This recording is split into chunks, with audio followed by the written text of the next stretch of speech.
Hi, my name is Wendy Fresh, and in this section, we're going to talk about unit circle trigonometry. So let's begin by looking at an image of the Seattle Great Wheel.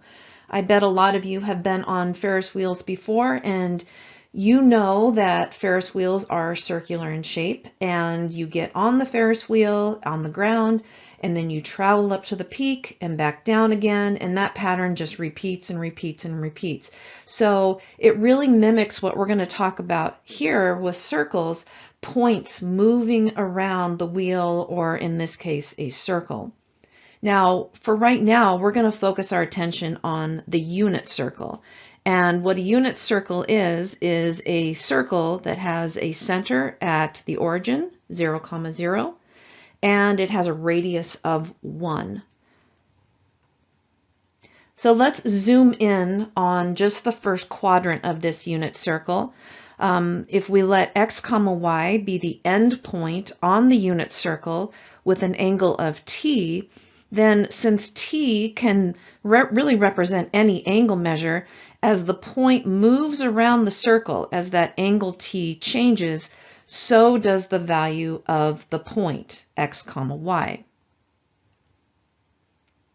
So now let's zoom back out and look at other quadrants. So when t is equal to 90 degrees, which we can see here puts us up at the top of the first quadrant, there is a point 0, 1 on this unit circle. Again, we know that it's 0, 1 because of that radius being 1. And that is only because we have said that it's a unit circle. Let's try a couple others. When t equals 180 degrees, so now that t value is moving to the end of the second quadrant, so we're at an angle of 180 degrees, what is this point on the unit circle? Well, if we just use our notion of an xy axis and knowing that we're on the unit circle, that point is going to be -1. So we're moving 1 point starting at the origin. We're moving 1 unit to the left, and we're moving 0 units up. So that point is going to be -1, 0. Let's try another one. When t equals 270 degrees, so now we're going to the end of the third quadrant, that ordered pair is going to be 0, -1.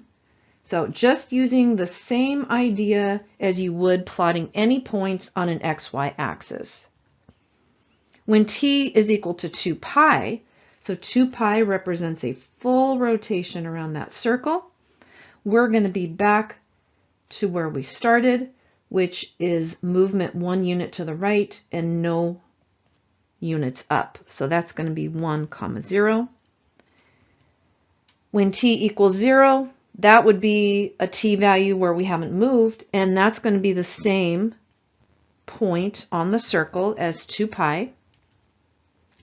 And finally, when t equals -90 degrees, so when t equals -90 degrees, we are starting on the positive x-axis, and the negative tells us that we're going to move clockwise.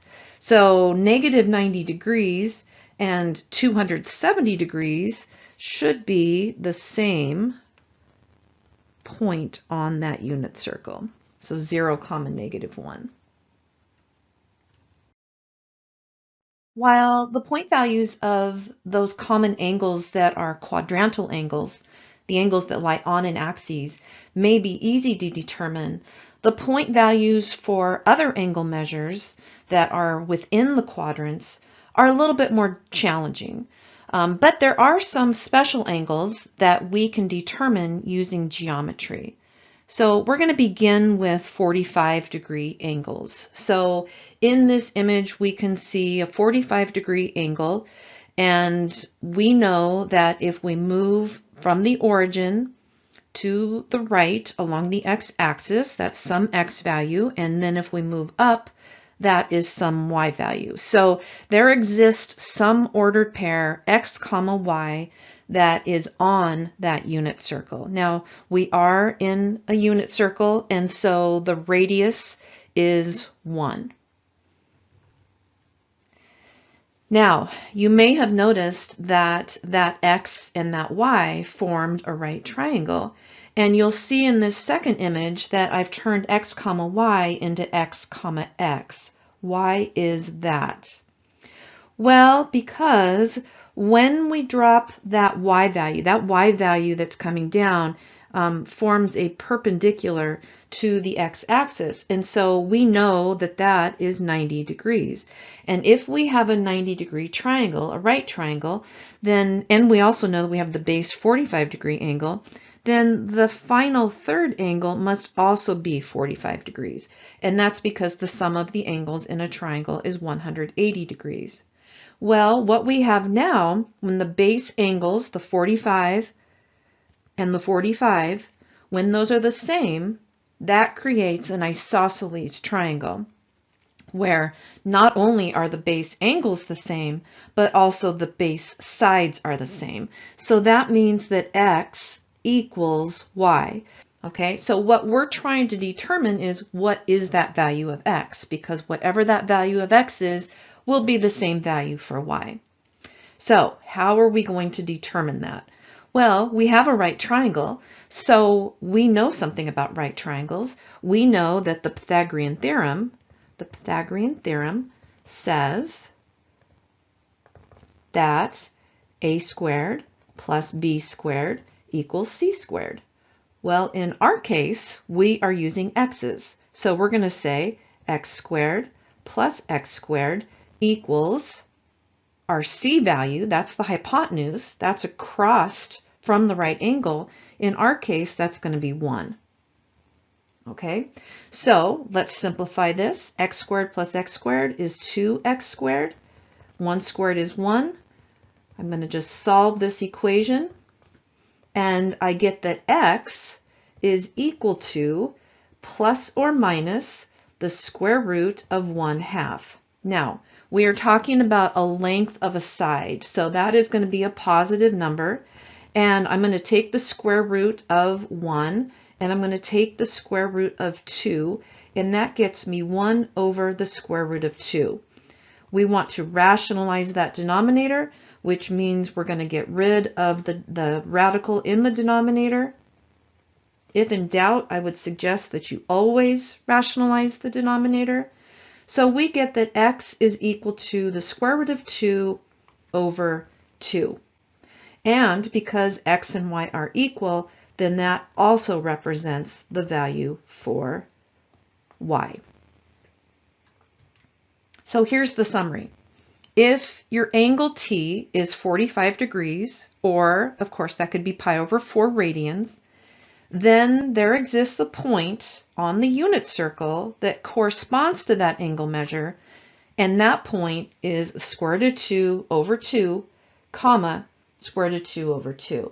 Now, you might just grab a calculator really quick and put the square root of 2 over 2 into your calculator, and you get 0.707. So I'm going to call this 0.71.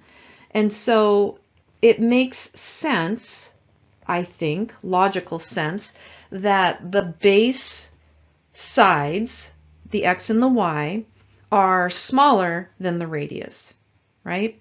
If we ever got an x or y value that was larger than that radius of 1, we would want to go back and check our work because something's gone wrong. We're not going to see an x or a y that's larger than that 1 value, which represents the radius. All right, let's take a look at some other angle measures. A second special angle is the 30-degree angle, and geometry can help us to determine the value of the point that corresponds to this angle on the unit circle. So let's take a look. In this image, we have a 30-degree angle, and we've dropped a perpendicular from the unit circle down to the x-axis, and that represents the y value of the point. We also know that the horizontal is the x value. Now, when we drop that perpendicular, it means that we have a 90-degree angle, and so 90 degrees plus 30 degrees tells us that the angle that's at the top is 60 degrees. Now, why is that important? Well, that's going to help us determine the y value of this ordered pair. Let me show you how. If I take that triangle that's been formed, that is comprised of the side x, y, and the hypotenuse of r, where r is equal to 1, if I take that triangle and I reflect it across the x-axis, then I know that I have another 30-degree angle and I have another 60-degree angle. If you add 30 degrees and 30 degrees, that is 60 degrees. And so now we see that we have a larger triangle that is an equilateral triangle, where all three angles are 60 degrees. In an equilateral triangle, not only do they have three equal angles, but they have three equal sides. So if I indicate that each one of these sides is 1, and I remember that the vertical represented y, and there's another vertical that represents y, then I can make the statement that 2y is equal to 1. And by solving for y, I get y equals 1/2. So if I'm trying to determine the x comma y value of that point that corresponds to the 30-degree angle, then I know that my y value is 1/2. Now, how am I going to determine the x value?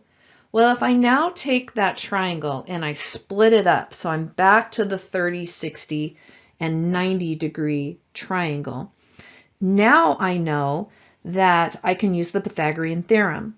In the Pythagorean theorem, I know that x squared plus y squared is equal to r squared. And I'm using the language of the variables that are given to me.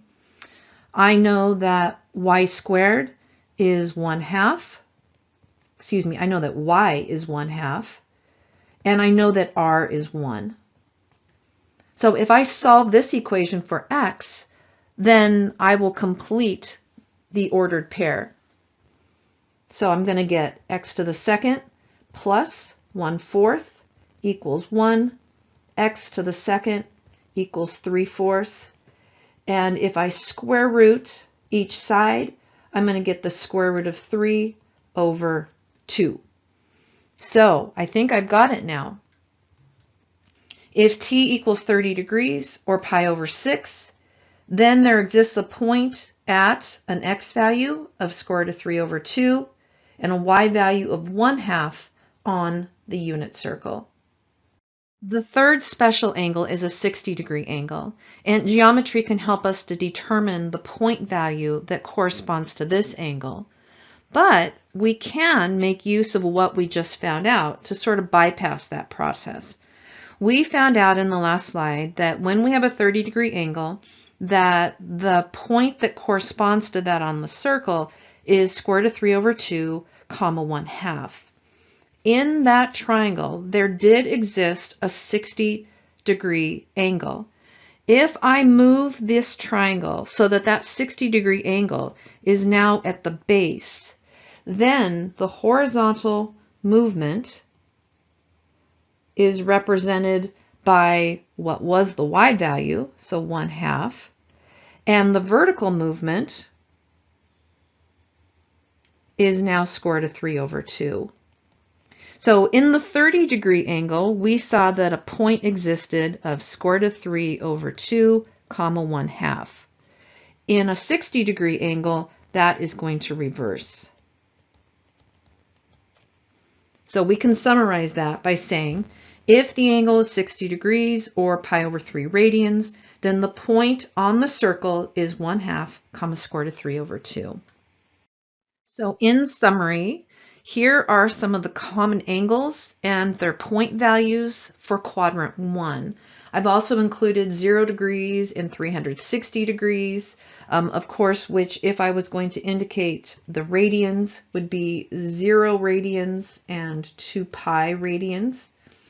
And that corresponds to a value of 1, comma 0, and of course 90 degrees or pi over 2 up at the top represents 0, comma 1. And then for 30 degrees, 45 degrees, and 60 degrees, we have the corresponding point values. Another thing to just maybe focus a little bit on is if we look at the value of 1/2, that is 0.5. If we look at the value of square root of 2 over 2, I think we said that that was approximately 0.71, and the value of the square root of 3 over 2 is approximately 0.87. And the reason I point that out is because those do represent distances, right? So it makes sense that as we get larger on the x-axis, that those values are also getting larger. And the same can be said for the y-axis, all the way up to a radius of 1. For more information on this, there's a great YouTube video that I've linked down at the bottom, so you might check that out.